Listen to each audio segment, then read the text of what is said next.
जय हिंद, जय महाराष्ट्र। श्री धर्मेंद्र यादव जी। धर्मेंद्र यादव जी।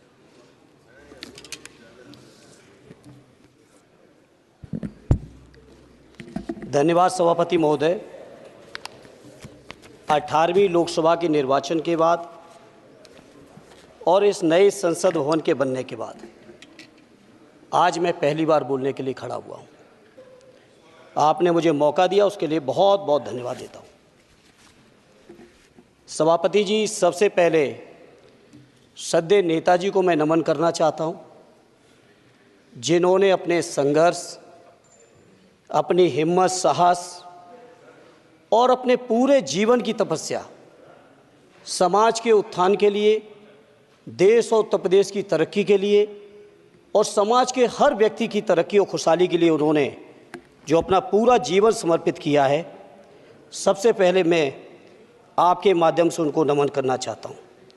माननीय सभापति महोदय, श्रद्धेय नेताजी ने हम लोगों को अपने समाजवादी विरासत में इंसाफ और इंसानियत, न्याय और हक की लड़ाई करना सिखाया है। उस लड़ाई को हम लोग बखूबी अपने नेता आदरणीय अखिलेश यादव जी के नेतृत्व में शानदार तरीके से उस विरासत को न केवल लड़ रहे हैं, बल्कि नेताजी के हर सपने को पूरा करने तक हम लोग चुप बैठने वाले नहीं हैं। सभापति महोदय, बजट एक व्यापक विषय है और जब इस विषय के बारे में सोचते हैं तो समझ में नहीं आ रहा कि कहाँ से शुरू करें, क्योंकि देश में आज कोई वर्ग नहीं बचा है। कुछ चुनिंदा उद्योगपतियों के बारे में बात नहीं करूंगा, लेकिन देश के 140 करोड़ लोगों में से कम 95% लोग ऐसे हैं जो आज पूरी तरह से बर्बाद हैं। एनडीए की ये सरकार 11वां बजट पेश कर रही है, लेकिन इस 11वें बजट के बावजूद अगर मैं देखता हूं तो समाज की जो गरीबों के लिए सबसे ज़्यादा ज़रूरी चीज़ें हैं, स्वास्थ्य का है तो स्वास्थ्य 2023 और 24 में बजट घटा दिया है। किसानों का बजट जहां यूपीए के सरकार के समय 2014 तक 5.5 था, वहीं 24 आते आते ये 3.15 रह गया है। शिक्षा का बजट जहां 2013 में 4.77 था, आज 23-24 आते आते ये 2.5% रह गया है। इसी तरह से जितनी भी ज़रूरी चीज़ें हैं, सभापति महोदय, मुझे कहने में कोई संकोच नहीं, ये जो बीजेपी की एनडीए की सरकार है, ये सरकार पूरी तरह से गरीब विरोधी, किसान विरोधी, नौजवान विरोधी, बुनकर विरोधी, छात्र विरोधी, दलित विरोधी, पिछड़ा विरोधी, मजदूर विरोधी, जितनी भी अगर उपाधियां दी जाएंगी सभापति महोदय वो कम हैं। और मैं कोई राजनीतिक भाषण नहीं दे रहा हूं, मैं उदाहरण सहित आपको जब नंबर आए तो बोल देना, और हमें पता है आपका नंबर भी नहीं आएगा आपकी पार्टी में, ये भी पता है हमें। सभापति महोदय, श्रद्धेय नेताजी ने हमेशा कहा है कि चुनाव में या जनता के बीच किया हुआ वादा अगर आप पूरा नहीं करते हैं तो वो भी एक सबसे बड़ा भ्रष्टाचार है, और उस भ्रष्टाचार में अगर किसी ने वर्ल्ड रिकॉर्ड बनाया है तो बीजेपी की और एनडीए की सरकार ने बनाया है। सभापति महोदय, 2014 के चुनाव के समय प्रधानमंत्री जी ने वादे किए कि 2 करोड़ रोजगार हर साल मिलेंगे। स्वामीनाथन जी, जिनको भारत रत्न दिया है, सरकार को मैं धन्यवाद देता हूं, लेकिन वो धन्यवाद अधूरा है जब तक उनकी सिफारिशों को नहीं मानते हो। 2007-8 से लगातार मांग चल रही है देश में कि स्वामीनाथन जी की जो सिफारिश है किसानों को 1.5 गुना समर्थन मूल्य देने का, एमएसपी की गारंटी देने का, कानूनी हक और अधिकार देने का, उस गारंटी को आज तक नहीं माना, आज तक नहीं माना, आज तक नहीं माना। स्वामीनाथन जी को आज तक नहीं माना। अध्यक्ष जी, डिस्टर्ब ना करिए। सभापति महोदय, मेरा टाइम इसमें काउंट नहीं होगा। आप इधर, अरे यार, बेईमानी से जीता है तो ज्यादा ना बोलो, मालूम है कितने बड़े तीरंदाज हो। इधर बेईमान हो, बेईमान हो, बेईमान हो, बेईमान हो, बेईमान हो। चलो, स्वामीनाथन जी की आपने नहीं मानी, एमएसपी आपने लागू नहीं की। कितनी बढ़िया बातें कि खाद पे हम सब्सिडी बढ़ा रहे हैं, पहले 50 किलो को 45 किलो, फिर 45 किलो को 40 किलो, और मुझे लगता है कि एक तीसरा कार्यकाल पूरे होते होते केवल 10 ही किलो बचेगा खाद के कट्टे में, इससे ज़्यादा नहीं बचेगा। मंडी एक नहीं बनाई, आत्महत्या इतनी कर रहे हैं किसान। और किसान अगर अपनी एमएसपी की मांग करते हैं, हजारों किसान यहीं दिल्ली की सीमा पर मारे जाते हैं, और आप सोचते हो कि आपकी बात को कोई समझेगा नहीं। सभापति महोदय, नौजवानों को कितना गुमराह किया गया। नौजवानों से कह दिया गया हर साल 2 करोड़ रोजगार। मैं आज सवाल पूछता हूं अपने नौजवानों की ओर से, बताएं भारतीय जनता पार्टी के लोग, सरकार में बैठे लोग, 10 साल आपने राज कर लिया है, आखिर 20 करोड़ नौजवानों को रोजगार कहां है?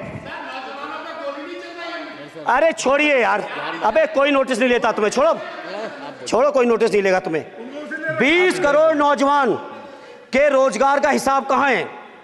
आज 11वें बजट में जब याद आई तो वो भी ट्रेनिंग की बात करते हो।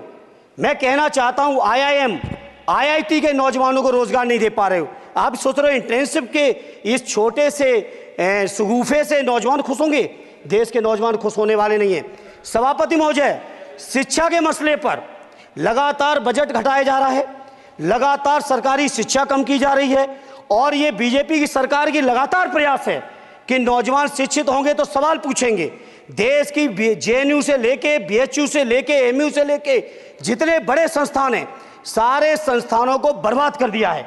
एक भी दलित, एक भी पिछड़े, कहीं आपका वाइस चांसलर नहीं है।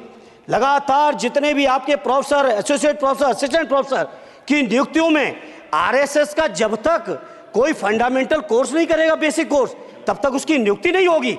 आप क्या सोच रहे हो देश नहीं देख रहा है नौजवान?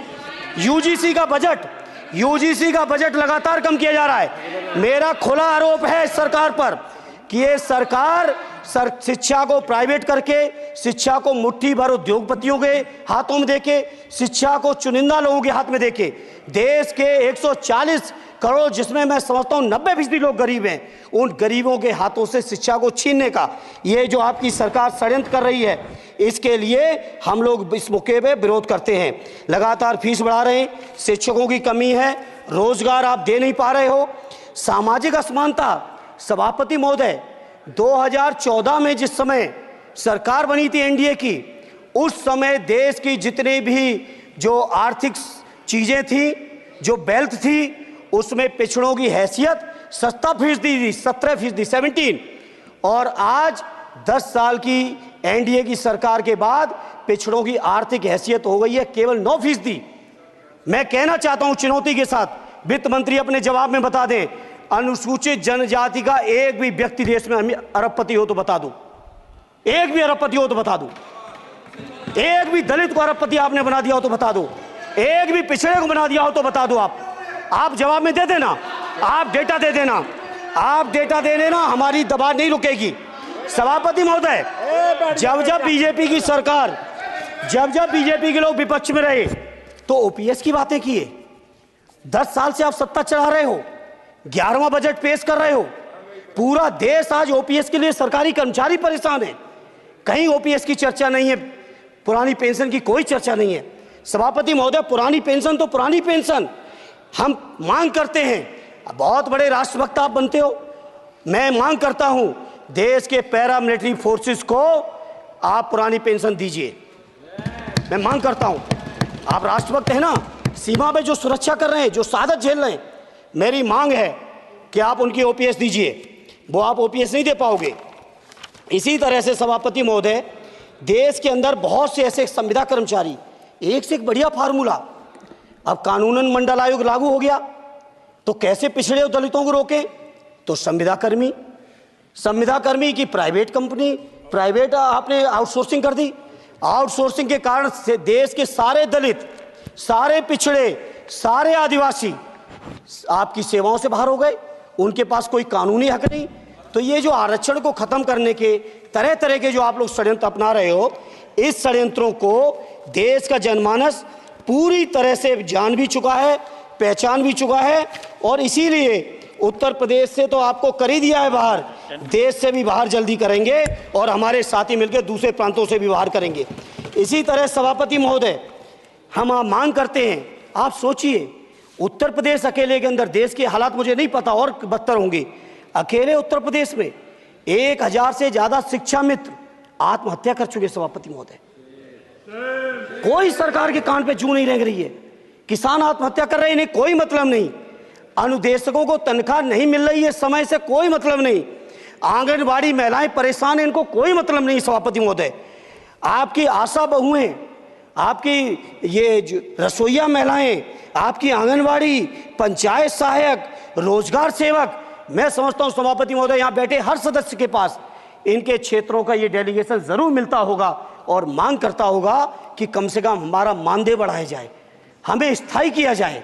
सभापति महोदय, इसके लिए सभापति महोदय मेरी पार्टी के किसी भी मेंबर से हम नंबर कम कर लेंगे, टाइम, मेरा टाइम बढ़ा दीजिए, बढ़ा दीजिए, कोई भी मेंबर हमारे लिए दे देंगे टाइम। इसलिए सभापति महोदय, इन सभी समस्याओं के लिए मैं आपसे कहना चाहता हूं कि इनका समाधान करिए, और नहीं समाधान करेंगे तो अभी तो बैसाखी पे बन गए, बिहार और आंध्रा को पैकेज देखे फिर देश में कितने राज्यों को पैकेज दे पाओगे। अरे वित्त मंत्री जी, उत्तर प्रदेश से आते हो, इतना भी हक नहीं कि पूरे बजट भाषण में एक बार उत्तर प्रदेश का नाम आ जाता।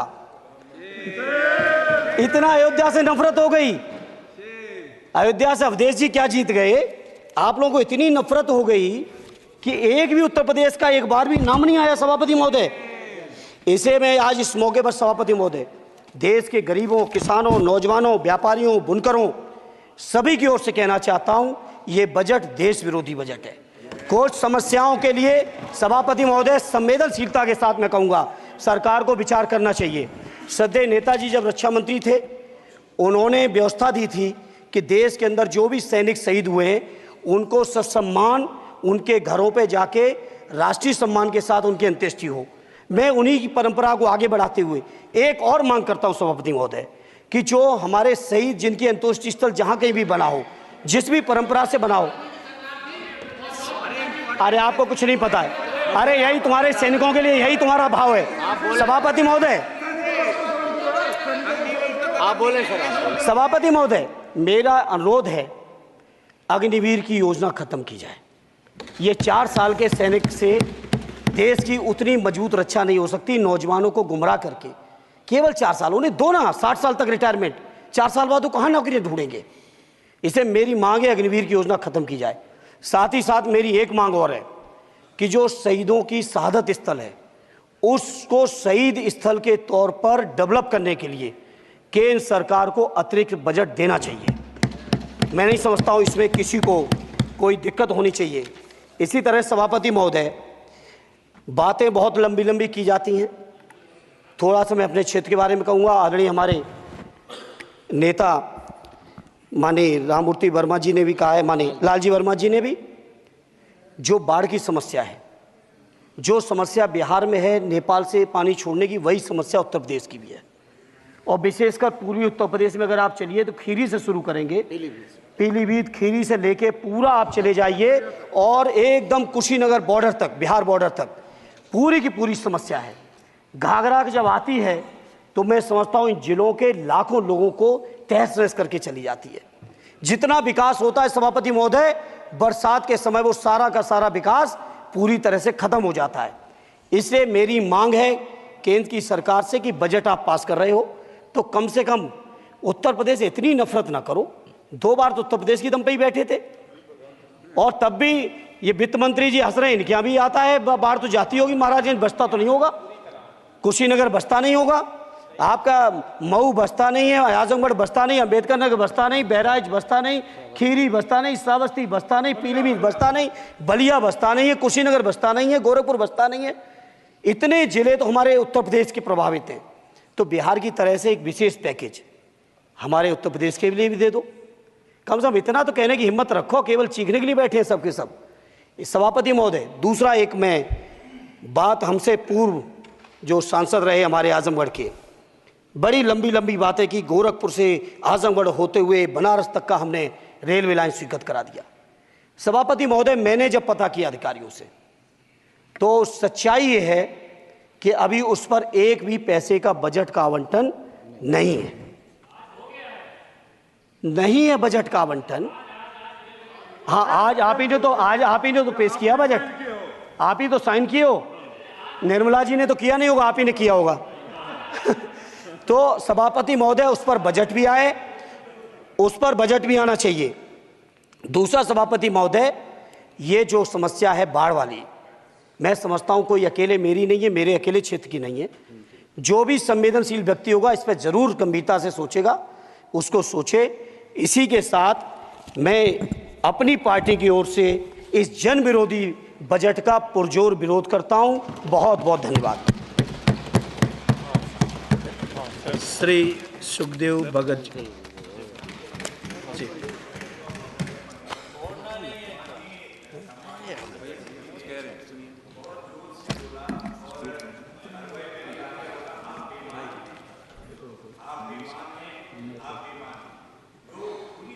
असंसदीय है मान्यवर, मेरा निवेदन रहेगा, वैसे तो भाषा शैली हमें सभी को ठीक करनी चाहिए, लेकिन ये अगर कहीं ये शब्द आ गया हो, अगर कहीं ये शब्द कार्रवाई में आ गया हो तो मान्यवर निवेदन है उसे हटा दिया जाना चाहिए। देख लें।